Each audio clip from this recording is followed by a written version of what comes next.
जय हिंद दोस्तों, जय हिंद बच्चों। पिछले वीडियो क्लास में हमने देश के अंदर लगे आपातकाल की पृष्ठभूमि को अच्छे से जाना। वहां हमारे ये बात समझ में आ गई भी मेन अगर एक कारण ढूंढना पड़े तो वो क्या था, और वो था 12 जून 1975 के दिन इलाहाबाद हाई कोर्ट का एक फैसला। आपको पता है वहां राजनारायण ने एक वाद है वो दायर किया था और न्यायाधीश जगमोहन लाल सिन्हा ने अपना एक फैसला दिया भी इंदिरा गांधी ने लोकसभा के चुनाव के अंदर सरकारी मशीनरी का दुरुपयोग किया था, इसलिए उनके चुनाव को रद्द किया जाता है और अगले 6 साल के लिए वो चुनाव नहीं लड़ सकती। होश गवा दिया होगा शायद ये रिजल्ट सुनकर। फिर सरकार यानी इंदिरा गांधी है वो सुप्रीम कोर्ट जाती है। उनको लगता है भी वहां पर उनको स्टे मिल जाता है, लेकिन वहां पर भी उनको आंशिक स्टे ही मिल पाता है। तो अब इंदिरा गांधी के सामने एक ये मुद्दा था भी किस प्रकार से सरकार बचाई जाए, या विपक्ष वाले जो इस्तीफा मांग रहे हैं वो इस्तीफा दे दिया जाए। लास्ट में ये डिसीजन किया जाता है कोई संविधान के अंदर कोई जोड़ तोड़ ऐसा ढूंढा जाए भी सरकार बच जाए, और आखिर ढूंढ ही लिया जोड़ तोड़ और इंदिरा गांधी ने देश के अंदर आपातकाल लागू करवा दिया 25 जून 1975 को। और संविधान का अनुच्छेद जो 352 है उसका सहारा लिया गया और उसमें शब्द मिल गया इनको आंतरिक अशांति। तो अनुच्छेद 352 में आंतरिक अशांति के आधार पर राष्ट्रपति से सिफारिश करवा ली भी देश के अंदर आपातकाल इमरजेंसी है वो लागू हो गई। और उस टाइम देश के राष्ट्रपति थे फखरुद्दीन अली अहमद। और आपको पता है, और जैसे ही आपातकाल लगता है सारी जो शक्तियां हैं वो किसके पास चली जाती है, केंद्र सरकार के पास चली जाती है। तो इस प्रकार देश इमरजेंसी के अंदर आ जाता है। अब आज के इस वीडियो सेशन में हम इसी कहानी को आगे बढ़ाएंगे और इसके अंदर हम क्या क्या समझेंगे उसके ऊपर पहले बात कर ले। हम आपातकाल के परिणाम के ऊपर बात करेंगे, हम आपातकाल के दौरान क्या क्या हुआ उसके ऊपर बात करेंगे, सरकार का क्या नजरिया रहा, आलोचकों का क्या नजरिया रहा उसके ऊपर बात करेंगे। आपातकाल के संदर्भ में जो जो विवाद हुए उनके ऊपर थोड़ा सा फोकस है वो डालेंगे, और हम बात करेंगे भी क्यों जरूरी था देश के अंदर आपातकाल, और लास्ट में बात करेंगे आपातकाल से हमें क्या सबक है वो मिला। तो चलिए कहानी को आगे बढ़ाते हैं और आपातकाल के संदर्भ में विवाद के ऊपर यहां से अपनी बात कहानी को स्टार्ट करते हैं।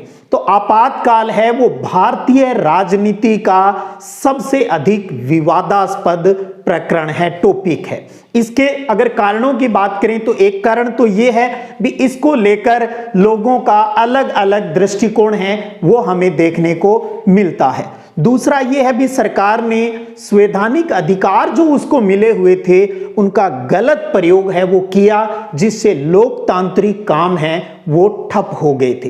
तो बात ये आती है तो क्या आपातकाल लगाना जरूरी था फिर? तो यहां अब एक प्रश्न यहां इस प्रकार से बन जाता है भी सरकार का क्या तर्क है भी आपातकाल लगाना क्यों जरूरी था। तो सबसे पहले हम इंदिरा सरकार की यानी कांग्रेस सरकार का पक्ष है वो जान लेते हैं, जिसको लेकर उन्होंने अपनी बात है वो कही। इन्होंने कहा जो विपक्षी दल है वो सरकार को अपनी नीतियों के अनुसार काम करने नहीं दे रहे हैं भी हमारी देश के गरीबों के लिए कुछ लोक कल्याणकारी जो कार्यक्रम है हम उनको लागू करना चाहते हैं, लेकिन विपक्षी दल है वो हमें ऐसा नहीं करने दे रहे थे। और साथ में जो विपक्षी दल है, विशेषकर जेपी की बात यहां खुलकर सामने आती है भी विपक्षी दल है वो सेना और पुलिस को सरकार के ही खिलाफ विद्रोह के लिए उकसा रहे हैं। सरकारी कर्मचारियों को यह कहा जा रहा है भी आप सरकारी काम है वो करना बंद कर दीजिए। एक कारण उन्होंने ये भी बताया भी देश के अंदर धरना प्रदर्शन जो हड़ताल हो रहा है जो एक लोकतंत्र के लिए उचित नहीं है, इससे देश की कानून व्यवस्था है वो खराब हो रही है, इस वजह से हम आपातकाल की बात है वो लेकर आए हैं। और साथ में ही उन्होंने ये कहा भी विपक्षी दल है वो गैर संवैधानिक तरीके से सरकार गिराना चाहते हैं और गरीबों के भले के लिए हम जो कार्यक्रम, उन्होंने 20 सूत्री कार्यक्रम के ऊपर भी बात है वो कही, भी लागू करवाना चाहते हैं। तो इन सब कारणों को गिनाते हुए सरकार का ये तर्क था, सरकार के जो पक्ष के जो लोग थे उनका ये तर्क था भी हमने इन कारणों की वजह से ही देश के अंदर आपातकाल है वो लागू किया है। लेकिन वही बात है भी ये तो एक पक्ष हुआ सरकार का, दूसरा पक्ष भी तो है जो इसकी आलोचना करने वाला था। उनका क्या तर्क था देखिए, क्या लोकतंत्र में लोगों को सार्वजनिक तौर पर सरकार के खिलाफ विरोध करने का अधिकार है। उन्होंने कहा कि बिहार का आंदोलन ले लीजिए, आप गुजरात का आंदोलन ले लीजिए, ज्यादातर समय तो वो अहिंसक और शांतिपूर्ण आंदोलन ही रहा। क्या हमें विरोध करने का अधिकार नहीं है? और आप जिन लोगों को गिरफ्तार कर रहे हो आप उनके बारे में देखिए, उन्होंने देश के खिलाफ कभी भी इससे पहले कोई राष्ट्र विरोधी कार्य है वो नहीं किया है। और उन्होंने कहा क्या आपको पता है देश की एकता और अखंडता की जिम्मेदारी की अगर बात करें तो गृह मंत्रालय है, होम मिनिस्ट्री है। क्या आपको होम मिनिस्टर ने ये कभी कहा भी देश के अंदर जो दंगे की बात है वो हो सकती है या देश के अंदर आंतरिक अशांति है वो हो सकती है? क्या ऐसी बात कही है? और रही बात हड़ताल की, प्रदर्शन की, तो सरकार के पास पहले ही इतनी शक्तियां हैं भी उनके आधार पर उनको रोका जा सकता है। तो उनका आलोचकों का जो आगे जाकर उन्होंने ये कहा भी आप ये जो देश की एकता और अखंडता के खतरे की बात कर रहे हैं ना, देश के अंदर एकता और अखंडता को लेकर कोई समस्या नहीं है, समस्या तो कांग्रेस सरकार और खुद प्राइम मिनिस्टर इंदिरा गांधी को है। इसे आपने अपने फायदे के लिए, इंदिरा ने अपने फायदे के लिए, खुद को बचाने के लिए ही देश को इमरजेंसी के अंदर डाला है ताकि कैसे भी करके है मैं सत्ता में बनी रहूं। तो ये आलोचकों का भी तर्क रहा। तो हम सोच सकते हैं भी दोनों धड़ों के क्या क्या इसके ऊपर विचार है और आप खुद भी इसके ऊपर विचार है वो कर सकते हैं। तो चलिए कहानी को आगे बढ़ाते हैं। देश के अंदर आपातकाल है वो लागू हो गया तो क्या क्या देखने को मिला, इंदिरा से टक्कर का क्या परिणाम देखने को मिला। तो आपातकाल के फैसले से जो विरोध और आंदोलन हैं जो चल रहे थे वो एक बार रुक गए। बड़े बड़े जो नेता थे उनको गिरफ्तार कर लिया गया। धरना, प्रदर्शन, हड़ताल है उनके ऊपर रोक लगा दी गई। प्रेस की आजादी पर भी रोक लगा दी गई। भी प्रेस कुछ भी लिखेगा, कुछ भी प्रसारित करेगा उससे पहले सरकार की अनुमति लेगा और बताएगा भी हम ये आपातकाल के अंदर ये चीज लिख रहे हैं। अर्थात बात करें भी सरकार ने प्रेस सेंसरशिप है उसको लागू कर दिया, यानी अखबारों की जो टीवी की आजादी है वो खत्म हो चुकी थी आपातकाल के दौरान देश के अंदर। इसके साथ साथ दो बड़े संगठन राष्ट्रीय स्वयंसेवक यानी आरएसएस और जमात ए इस्लाम संगठन पर भी प्रतिबंध लगा दिया गया। और सबसे बड़ा जो विरोध भी देखने को मिला और जो परिणाम वो ये रहा भी मौलिक अधिकारों पर रोक लगा दी और साथ में कहा भी इनके लिए आप अब कोर्ट का दरवाजा नहीं खटखटा सकते। और सरकार ने क्या किया, अपराध की आशंका में लोगों को गिरफ्तार करना स्टार्ट कर दिया। किसके तहत? निवारक नजरबंदी के तहत। अपराध की आशंका में, अपराध के लिए नहीं भी, हाँ भी ये संभावित वो लोग हो सकते हैं जो आने वाले समय में अपराध कर सकते हैं या अपराध को बढ़ावा दे सकते हैं। ऐसे लोगों को बिना किसी कारण के और बिना कोई कारण बताए उनको निवारक नजरबंदी के तहत गिरफ्तार करना स्टार्ट कर दिया।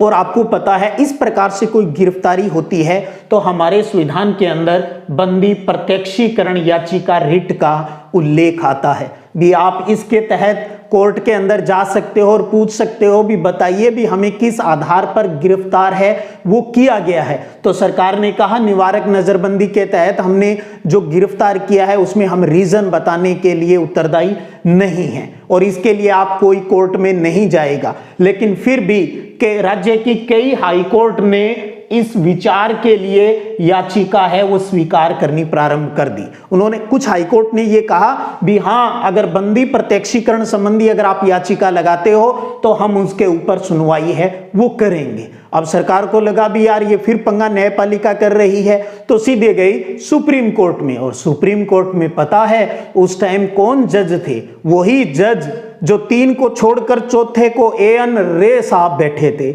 सरकार के ही लिए ही प्रतिबद्ध थे वो, भी सरकार जैसा चाहेगी वैसा निर्णय दे दूंगा। तो अप्रैल 1976 के अंदर सुप्रीम कोर्ट ने सरकार के पक्ष में इस प्रकार की सुनवाई है वो हाईकोर्ट नहीं कर सकती, उसके ऊपर रोक लगा दी। यानी मौलिक अधिकारों के ऊपर कोर्ट के अंदर किसी प्रकार की सुनवाई है वो नहीं होगी। और ये जो सुप्रीम कोर्ट का डिसीजन है ये आज तक के विवादास्पद डिसीजनों में एक आता है। सुप्रीम कोर्ट का सर्वाधिक विवादास्पद फैसला है वो इसे माना जाता है। इसके साथ साथ आप देखेंगे राजीव गांधी साहब के जो छोटे बेटे थे संजय गांधी, वो किसी भी पद पर नहीं थे, लेकिन सरकार के अंदर उनकी खूब चलती थी। यानी सरकारी काम में वो बहुत बेदखल जो दखल अंदाजी है वो देते थे। और आलोचकों ने इस चीज का बहुत विरोध किया भी संजय गांधी किस हक से सरकारी मशीनरी का इस्तेमाल है वो कर रहे हैं। संजय गांधी के इशारों पर ही दिल्ली की जो झुग्गी झोंपड़ियां थी उनको हटा दिया गया। जबरदस्ती लोगों की नसबंदी, पुरुष नसबंदी है वो की जाने लगी। बहुत चारों तरफ यातनाएं मिल रही थी। पुलिस जो लोगों को गिरफ्तार कर रही थी वहां पर उन यातनाओं से लोग मारे जा रहे थे। तो आप राजन की कहानी है वो पाठ्य पुस्तक में पढ़ेंगे भी। एक केरल के अंदर एक इंजीनियर के स्टूडेंट को गिरफ्तार कर लिया गया और उसका बाप नेताओं के यहाँ चक्कर काटता रह गया और पुलिस यातना के कारण उसकी थाने के अंदर ही मौत हो जाती है और कुछ भी पता नहीं चल पाता है। तो और पुलिस प्रशासन ने दबाव के अंदर काम किया। पुलिस प्रशासन के ऊपर सरकार की बहुत ज्यादा हस्तक्षेप है वो था जैसा सरकार कह रही थी। यानी ये कठपुतली बने हुए थे, वो जैसे नचा रहे थे वैसे ही पुलिस प्रशासन है। और देखिए न्यायपालिका तक भी तो नाच रही थी इस देश में। आपातकाल का कितना घिनौना दृश्य है वो भारत ने देखा है उस टाइम। और अब आपको पता है भी मेन कारण क्या था? मेन कारण तो यही रहा, इंदिरा सत्ता में रहना चाहती थी और उसको परेशान किसने किया? इलाहाबाद हाई कोर्ट ने परेशान किया। तो अब आपातकाल लगा हुआ था, अब अपनी मर्जी से संसद का सत्र बुलाया जा रहा था और देश के अंदर संविधान के अंदर संशोधन के ऊपर संशोधन किए जा रहे थे। इस प्रकार के संशोधन जो कि हर फैसला अगर हो कोई भी तो वो सरकार के पक्ष में हो, इस प्रकार की लाइनें भारतीय संविधान के अंदर लिख दी गई भी। बहुत सी चीजों के लिए ये जो मैटर है भी जुडिशरी के अंदर, न्यायपालिका के अंदर नहीं जा सकता, यानी सुप्रीम कोर्ट है वो सुनवाई नहीं कर सकता। तो इलाहाबाद हाई कोर्ट के फैसले के विरुद्ध क्या हुआ? संविधान के अंदर बहुत सारे संशोधन किए गए। यहां एक 39वें संविधान संशोधन की बात करें तो वो था भी अगर प्राइम मिनिस्टर है देश में, राष्ट्रपति है और जो उपराष्ट्रपति है, और उस पद को कोर्ट के अंदर चुनौती है वो नहीं दी जा सकती। और इसके साथ ही आप समझ पा रहे हो ना भी इलाहाबाद हाईकोर्ट ने उनके पद पर रहते हुए उनके चयन को लेकर चुनौती है वो स्वीकार की और फैसला दिया था भी 6 साल तक अब आप चुनाव नहीं लड़ सकते। इस प्रकार का संशोधन कर दिया। ये संशोधन आप खुद समझ सकते हो भी क्यों किया गया भी। जो हाई कोर्ट का, इलाहाबाद हाई कोर्ट का जो फैसला है वो पलट जाए ताकि सुप्रीम कोर्ट भी आगे चलकर उसके ऊपर कुछ भी नहीं कर पाए। और इससे प्रकार के संशोधन भी कोर्ट के अंदर चैलेंज नहीं हो, इसके लिए भी हमारे भारतीय संविधान के अंदर कई प्रकार के संशोधन हैं वो किए गए। और इसी कड़ी में आप देखेंगे देश के अंदर सबसे बड़ा जो संविधान संशोधन माना जाता है वो 42वां संविधान संशोधन है, जिसे लघु संविधान की संज्ञा दी जाती है। तो 42वां संविधान संशोधन भी कब हुआ? आपातकाल के दौरान ही हुआ। और इसी के अंदर इंदिरा गांधी ने देखे कितना बड़ा गेम खेला, भी लोकसभा का कार्यकाल ही 1 साल के लिए बढ़ा दिया। सिर्फ उसी आपातकाल के दौरान ही नहीं, आगे के हमेशा के लिए जो कार्यकाल 5 साल का होता था, लोकसभा का कार्यकाल 5 साल से बढ़ाकर 6 साल कर दिया। भी अब लोकसभा है वो 6 साल के लिए चुनी जाएगी। हालांकि अब आपको यह भी पता है भी बाद में क्या हुआ। बाद में जब आपातकाल खत्म हुआ, लगभग देश के अंदर 18 महीने तक ये इमरजेंसी रही थी। बाद में चुनाव हुए और चुनाव के अंदर इंदिरा गांधी की दुर्गति हुई, कांग्रेस सत्ता से बाहर हुई और एक नए गठबंधन की सरकार बनी और वो थी जनता पार्टी। जनता पार्टी 1977 में सरकार बनाती है और पहले गैर कांग्रेसी प्रधानमंत्री बनते हैं, मोरारजी देसाई बनते हैं। और इंदिरा ने जो संविधान के अंदर गड़बड़ियां की थी संशोधन के नाम पर, उनको चेंज किया और 44वां संविधान संशोधन हुआ और उसके अंदर वापस जो कार्यकाल है वो 6 वर्ष से घटाकर पुनः पहले की तरह ही 5 साल है वो कर दिया था। अब आप देख पा रहे हो यहां पर भी किस प्रकार के परिणाम हमें आपातकाल में देखने को मिले और क्या क्या उस टाइम हुआ। भी सरकार ने तो ये कहा भी हम तो कानूनी व्यवस्था बहाल करने के लिए ही देश के अंदर ये आपातकाल है वो लागू किया है। गरीबों के हितों के जो कार्यक्रम है, हमारे 20 सूत्री जो कार्यक्रम है, उनको लागू करने के लिए हमने ये सब किया है। जबकि आलोचकों ने स्पष्ट कहा था सरकार जो चुनी गई थी तो उन्होंने जनता से जो वादा किए थे वो वादे पर खरी नहीं उतर पाई। तो लोगों का ध्यान हटाने के लिए ही, ये नाकामयाबी छुपाने के लिए ही ये कुकृत्य सरकार ने किया है। निवारक नजरबंदी का गलत प्रयोग किया गया और कहा जाता है शाह की रिपोर्ट के अंदर 1,11,000 के आसपास लोग हैं वो निवारक नजरबंदी के तहत गिरफ्तार हुए। 676 लोग गिरफ्तार हुए। रातों रात अखबारों की बिजली है वो काट दी गई थी। किस प्रकार से संजय गांधी ने हस्तक्षेप किया, किस प्रकार से पुलिस है वो सरकार के साथ मिलकर काम कर रही थी। बहुत ही बुरा हाल था उस टाइम, कोई भी स्वतंत्र नहीं था। और आज भी आप देखते हो ना, ये पुलिस और प्रशासन सरकार के दबाव में आज भी तो उसी तरीके से काम करती है। आज़ादी के इतने साल बाद भी क्या हम इस सिस्टम को बदल पाएंगे? देखते हैं आने वाले समय में क्या होता है। तो एक बात तो क्लियर हो गई थी भी इमरजेंसी ने हमें बहुत कुछ सिखाया भी। सबसे बड़ी बात भी लोकतंत्र की भारत के अंदर कहां ताकत है और कहां कमजोरी है, इन सब बातों की परख हो गई थी इस इमरजेंसी के दौरान। तो फिर हम लास्ट में बात कर लेते हैं भी इस आपातकाल के हमारे लिए क्या सबक रहे। तो वो ये रहा कि भारत से लोकतंत्र खत्म करना बहुत कठिन काम है। लोकतंत्र कायम रहेगा और आपातकाल है क्योंकि 44वां संविधान संशोधन हो गया था, जनता पार्टी की सरकार आई बाद में। और बाद का राजनीतिक परिदृश्य आपातकाल के बाद क्या रहा वो अगले वीडियो सेशन में उसके ऊपर विस्तृत रूप से बात करेंगे। किस प्रकार से सरकार ने एक नया आयोग गठित किया, उसने कब गठित किया, क्या उसने अपनी रिपोर्ट दी, उन सभी तथ्यों के ऊपर बात करेंगे। और फिर क्या हुआ भी वापिस इंदिरा को वापिस लाने के लिए नारे लगने लग गए।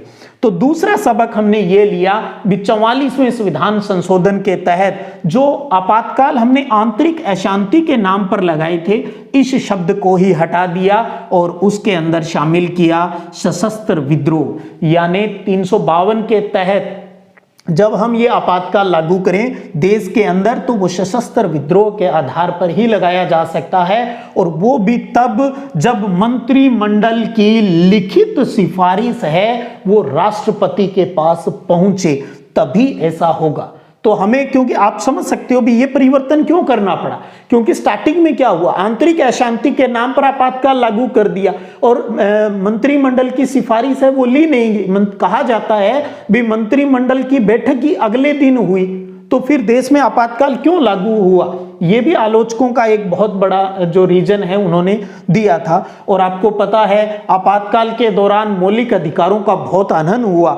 यानी नागरिक अधिकारों को लेकर भी अब ज्यादा सावचेत है वो सरकार हो गई थी, न्यायपालिका हो गई थी। तो आपातकाल से भी हमने बहुत कुछ है वो सीखा। सबसे बड़ी बात, सबसे प्यारी बात यही भी लोकतंत्र है वो भारत से खत्म नहीं किया जा सकता। तो आज के वीडियो क्लास में हमने आपातकाल लग गया, आपातकाल लगने के क्या क्या कारण रहे, सरकारी स्तर पर सरकार ने क्या कारण बताए, आलोचकों ने क्यों इसका विरोध किया, क्या विवाद के प्रमुख बिंदु थे और उसका क्या रिजल्ट हमें देखने को मिला, उन सब को हमने आज की इस कहानी में अच्छे से समझा है। और मैं बार बार कहता हूं, राजनीति विज्ञान में तो कहानी के रूप में चीजों को आप समझिए, फिर आपका बोर्ड परीक्षा में प्रश्न किस आधार पर है, कितने नंबर का है, बस अपनी उस बात को, उस स्टोरी को थोड़ा सा बढ़ाकर लिख देना चाहिए। पहले शॉर्ट में उसकी जो मेन बात है वो दिमाग में होना बहुत ही जरूरी है। और एक चीज और बता दूं, कुछ बच्चे कह रहे थे भी सर दूसरे वीडियो है वो नहीं मिलते, तो आपको बताना चाहूंगा, आप प्ले लिस्ट में जाकर पॉलिटिकल साइंस 2022-23 वाले सेशन के अंदर जाइएगा, आपको वहां पर इससे पहले जितने वीडियो क्लासेस हुई है उन सभी के वीडियो लिंक मिल जाएंगे। और इसी वीडियो के नीचे डिस्क्रिप्शन के अंदर भी प्ले लिस्ट का लिंक है वो दिया गया है। तो चलिएगा, फिर मिलेंगे अगले वीडियो सेशन में। लोकतांत्रिक व्यवस्था का संकट वाला जो चैप्टर है उसके अंतिम पड़ाव के ऊपर बात है वो करेंगे। तब तक जय हिंद, जय भारत।